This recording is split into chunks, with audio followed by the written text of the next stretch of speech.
안녕하세요, 여러분.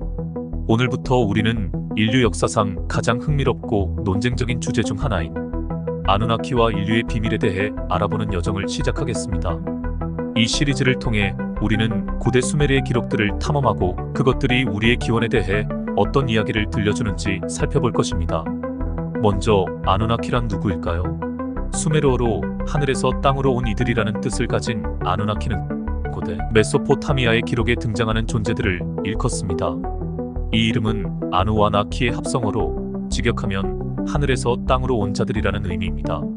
수메르 점토판에 따르면 이들은 우주의 질서를 관장하고 인간의 운명에 깊이 관여하는 강력한 존재들이었습니다. 수메르 문명은 인류 최초의 문명 중 하나로 여겨지며 기원전 4000년경부터 메소포타미아 지역에서 번성했습니다. 이들은 쐐기 문자를 발명하고 복잡한 수학 체계를 개발했으며 정교한 천문학 지식을 가지고 있었습니다. 이러한 고도의 문명이 어떻게 그토록 빠르게 발전할 수 있었는지는 오랫동안 많은 학자들의 호기심을 자극해왔습니다. 수메르의 기록에는 아누나키에 대한 풍부한 설명이 담겨 있습니다. 이들은 신들의 위계 질서 속에서 중요한 위치를 차지하고 있었습니다. 여기서 주요 인물들의 이름에 대해 잠시 설명드리겠습니다. 아누는 하늘의 신으로 때로는 아누로도 불립니다. 그는 아누나키의 왕이자 모든 신의 아버지로 여겨졌습니다. 엘릴 은바람과 폭풍의 신으로 아누의 장남이자 지상에서의 아누나키 지도자로 묘사됩니다. 그는 종종 엄격하고 인류에 대해 비판적인 모습으로 그려집니다. 엔키는 지혜와 물의 신으로 아누의 또 다른 아들입니다. 그는 인류의 창조자이자 보호자로 여겨지며 많은 이야기에서 인간들을 돕는 역할을 합니다. 닌후르삭은 대지의 여신으로 때로는 맘이라고도 불립니다. 그녀는 엔키와 함께 인류 창조에 참여한 것으로 알려져 있습니다. 이 이름들은 시대와 지역에 따라 약간의 변형이 있을 수 있지만 우리는 이 이름들로 통일하여 사용하겠습니다. 이들의 이야기는 수메르의 다양한 신화와 서사시에 걸쳐 나타나며 인류의 창조부터 대홍수, 문명의 발전 등 다양한 사건들과 연관되어 있습니다. 수메르 점토판에 기록된 이 내용들은 오랫동안 많은 학자들에 의해 연구되어 왔습니다. 전통적인 학계의 입장은 이를 고대인들의 상상력이 만들어낸 신화나 종교적 텍스트로 해석하는 것입니다. 이들은 아누나키 이야기가 자연 현상을 설명하거나 사회 질서를 정당화하기 위한 수단이었다고 봅니다. 그러나 일부 연구자들은 이 기록들이 단순한 신화 이상의 의미를 가질 수 있다고 주장합니다. 그들은 수메르인들의 발달된 지식과 갑작스러운 문명의 발전을 설명하기 위해 이 기록들이 실제 사건을 담고 있을 가능성을 제시합니다. 이러한 맥락에서 현대에 들어 이 고대 기록은 새로운 해석에 직면하게 됩니다. 그 중심에 제카리아 시친이라는 작가가 있습니다. 시친은 지구 연대기 시리즈를 통해 아누나키에 대한 파격적인 해석을 내놓았습니다.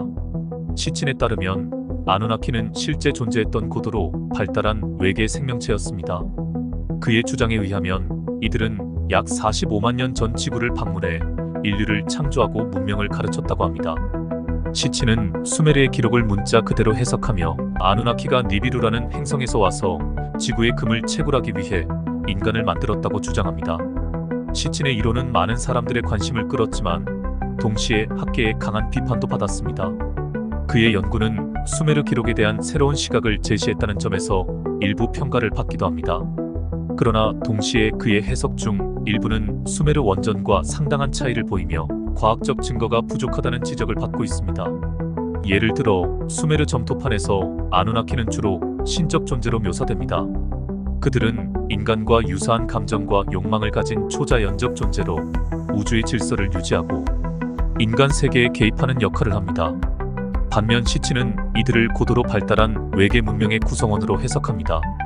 이는 원전의 내용을 현대적 관점에서 재해석한 것으로 볼 수 있습니다. 또한 시친이 주장하는 45만 년이라는 시간대는 현재 알려진 인류의 진화 과정과 맞지 않습니다. 현대 과학은 호모사피엔스가 약 30만 년 전에 출현했다고 보고 있으며 문명의 발달은 더욱 최근의 일입니다. 이러한 차이점들은 우리에게 중요한 질문을 던집니다. 수메르 기록은 실제 사건을 담고 있는 것일까요? 아니면 상징적인 이야기일까요? 시친의 해석은 얼마나 타당할까요? 그리고 만약 아누나키가 실존했다면 그들은 정확히 어떤 존재였을까요? 질문들에 대한 답을 찾는 과정은 우리를 흥미진진한 탐구의 여정으로 이끕니다. 한편으로는 고대 문명의 놀라운 지식과 이야기들이 있고, 다른 한편으로는 현대 과학의 발견들이 있습니다. 이 둘 사이에서 우리는 인류의 기원과 우주에 대한 더 깊은 이해를 추구할 수 있을 것입니다. 결론적으로 아누나키의 정체에 대해서는 여전히 많은 의문이 남아 있습니다. 그들이 실제 존재했던 외계인인지 아니면 고대 인류의 경험과 지식이 신화적 형태로 반영된 존재인지는 아직 확실치 않습니다. 그러나 한 가지 확실한 것은 아누나키 이야기가 우리에게 인류의 기원과 우주에 대한 깊은 호기심을 불러일으킨다는 점입니다. 이 시리즈를 통해 우리는 수메르 기록과 현대의 해석을 비교하며 진실에 한 걸음 더 다가가 보고자 합니다. 우리는 고대의 지혜와 현대의 과학, 그리고 새로운 해석들을 모두 고려하며 열린 마음으로 이 주제에 접근할 것입니다. 여러분께서도 스스로 증거를 살펴보고 판단하시기 바랍니다. 다음 편에서는 니비루 행성에 대한 수메르 기록과 시친의 주장, 그리고 현대 천문학의 관점을 비교 분석하는 흥미로운 주제를 다루겠습니다. 시청해주셔서 감사합니다.